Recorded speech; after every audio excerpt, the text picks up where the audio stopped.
आजकल कचनार का मौसम है और कचनार को किस तरह महफूज किया जा सकता है लंबे अरसे के लिए, वो मैं अब आपको बताऊंगी। कचनार के बहुत ही फ़ायदे, ये पेट के कीड़ों के लिए बहुत ही ज़बरदस्त है, साल और बवासीर में बहुत फ़ायदेमंद है।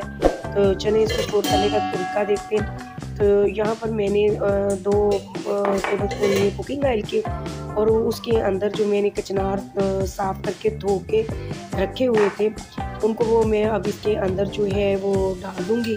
और यहाँ पर जो है ना, जो फ्लेम आपने रखना है वो स्लो टू मीडियम रखना है। इसके अंदर हाफ चम्मच सॉल्ट का और थोड़ी सी हल्दी का मैंने एडिशन की है, और उसके बाद बस आपने इसको 2 से 3 मिनट जो है वो फ्राई करना है स्लो से मीडियम फ्लेम के ऊपर।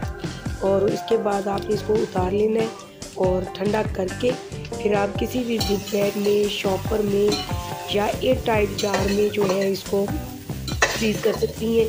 ये तकरीबन 3 से 4 माह तो आराम से फ्रीज़ हो सकती है सब्ज़ी।